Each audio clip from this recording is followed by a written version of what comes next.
La dure réalité, mon ami, c'est que la façon dont tu passeras ta vingtaine aura un impact significatif sur ton avenir. Bien sûr, il y a des exceptions, mais pour la grande majorité des gens, ça reste vrai. La dopamine et le confort moderne sont devenus tellement normaux que 99% de la population est devenue beaucoup trop docile, beaucoup trop à l'aise et fortement réfractaire à la prise de risque. La solution, elle est simple. Donc, je vais te donner 3 étapes pour te garantir un avenir solide. Car au moment où tu auras la trentaine, la vie va te frapper comme une de Mike Tyson. Le temps s'épuise, les mauvaises habitudes s'accumulent, devenant beaucoup plus difficiles à briser.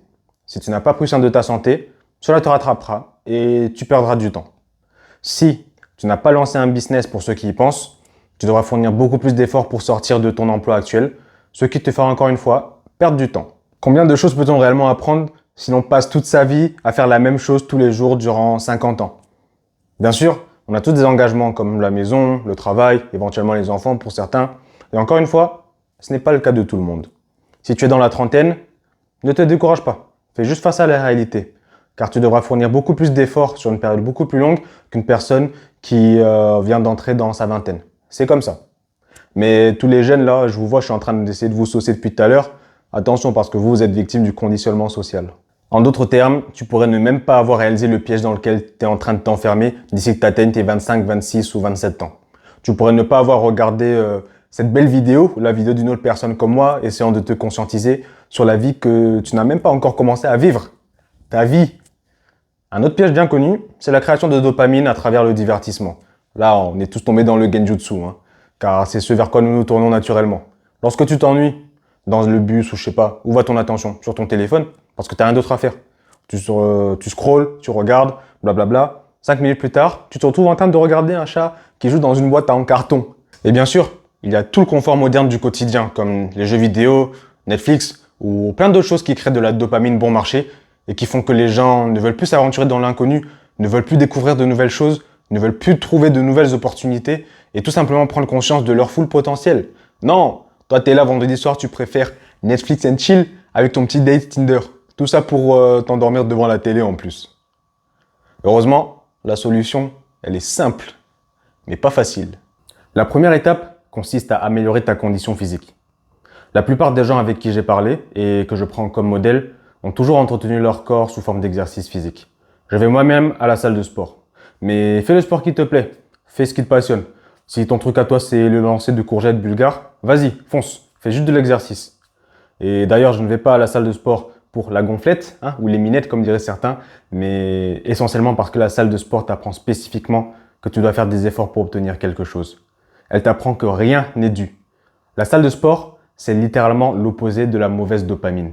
C'est de la dopamine significative que tu vois à travers le progrès, l'effort, le travail acharné et tu dois obtenir des résultats en raison de cela. L'apparence compte. Peu importe si tu trouves ça injuste. Je sais, il y a des gens qui sont un peu moins chanceux que d'autres, des exceptions génétiques, la génétique golden, tout ce genre de choses. Fais juste de ton mieux. C'est ce que l'on fait avec ce que l'on a qui compte. Et pour les gens qui peuvent améliorer leur apparence au maximum, pourquoi ne pas le faire au final?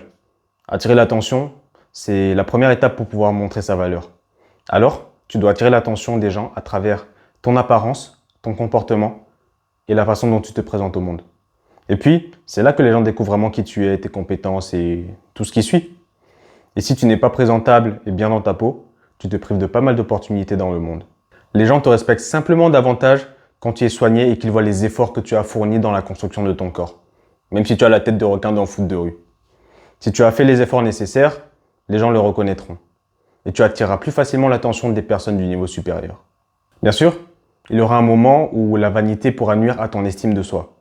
Tu peux te retrouver dans cette boucle de pensée mentale où tu voudras toujours te comparer aux autres.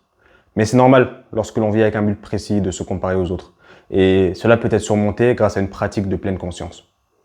Lorsque tu poursuis quelque chose, que ce soit pour l'apparence, l'argent, peu importe, il y a toujours quelque chose avec lequel tu peux te comparer.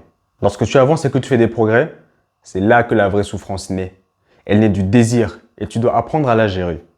Cela ne veut pas dire que tu l'évites complètement et que tu ne t'exposes pas à l'expérience en progressant réellement dans le monde. Tu dois faire les deux, la paix et le progrès. Pratiquer les deux compétences. On commence par prendre soin de son corps parce que c'est quelque chose qu'on peut faire dès maintenant. On n'a pas besoin d'attendre d'avoir acquis une compétence. Non, on va à la salle de sport dès maintenant. Et les avantages se voient à travers une pensée claire, un état d'esprit fort et simplement plus d'énergie physique. Lorsque tu priorises ton corps, ton esprit et tes finances suivent tout seuls, car tu auras amélioré le réceptacle d'où proviennent ces choses. Donc, la team bonne résolution de janvier, on est déjà en juillet, hein, et je vois personne à la salle de sport. Il s'agirait de commencer. La deuxième chose, après avoir construit ton corps, c'est de construire ton esprit. Ton niveau mental dicte la qualité de ta vie. Ton niveau mental, c'est plus ou moins ta perspective, la hauteur et l'ouverture de ta perspective pour interpréter les problèmes de ta vie. Si tu as un faible état d'esprit et que tu te concentres sur un problème à l'intérieur de cet état d'esprit, il faut que tu puisses apprendre les compétences et acquérir l'expérience nécessaire pour pouvoir sortir et voir le problème d'un autre point de vue. Parce que tes problèmes ne disparaîtront pas. Tu deviendras simplement meilleur pour les percevoir. Tu n'as pas forcément besoin de savoir comment une voiture fonctionne de A à Z pour pouvoir la conduire. Mais avec l'esprit, c'est différent. Tu dois comprendre ton esprit pour l'utiliser et le piloter, et cela seul dictera la qualité de ton expérience humaine. Alors il faut que tu planifies du temps pour étudier la philosophie, la spiritualité, la religion, la psychologie et tout ce genre de choses. Il s'agit d'une recherche de maîtrise de soi tout au long de sa vie. Et cela t'aidera à devenir puissant. Au-delà de ça, nous devons utiliser notre esprit pour progresser dans la réalité. Adapte-toi au paysage moderne en créant une vision pour ton avenir, en la déconstruisant en objectifs, en acquérant des connaissances et des compétences et en faisant de petites améliorations au quotidien. Concentre-toi sur ta santé, ta richesse et ton bonheur. Maintenant, étape numéro 3. Tu as construit ton corps, tu as construit ton esprit, construis tes finances. Tout le monde a accès à l'entrepreneuriat. Tu es un entrepreneur en ce moment même, tu ne le sais pas.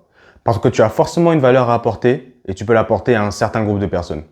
Tout ce que tu as à faire, c'est juste d'apporter cette valeur sur Internet à des gens à un prix correct et boum, tu es un entrepreneur.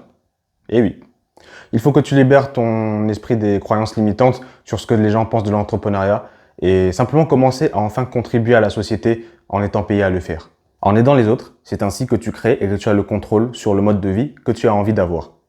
Et l'entreprise est une des meilleures façons pour y arriver. Et non, tu n'as pas forcément besoin de créer une entreprise qui sera valorisée plus tard à $1 milliard, c'est pas ce qu'on te demande. Internet a déjà fait tout le travail pour l'acquisition de compétences et de connaissances et pouvoir nous permettre de construire un produit et le mettre à disposition de personnes sur la toile. L'évolution nous a amené à un point où nous sommes en train de revenir à la façon dont nos ancêtres étaient entrepreneurs, où tout le monde travaillait dans sa petite communauté et c'était comme une petite utopie dans laquelle on vivait. Et de nos jours, c'est juste que ça se fait à plus grande échelle et de façon mondiale. Donc, tu n'as pas besoin de créer une entreprise à plusieurs milliards de dollars, tu as juste besoin de créer une entreprise individuelle. Tu as besoin d'un ensemble spécifique de compétences que tu apprends. Celles que tu as envie d'apprendre, peu importe. Ensuite, tout ce que tu as à faire, c'est de générer du trafic sur tes réseaux en te montrant au public en tant que personal brand et paf, ça fait des chocs à pic. C'est aussi simple que ça. Il faut que tu crées un produit qui aurait aidé ton toi antérieur. Crée un produit qui t'aurait aidé à arriver là où tu es actuellement plus rapidement. Parce que le développement personnel, c'est résoudre tes propres problèmes et l'entrepreneuriat, c'est résoudre le problème des autres. C'est aussi simple que ça.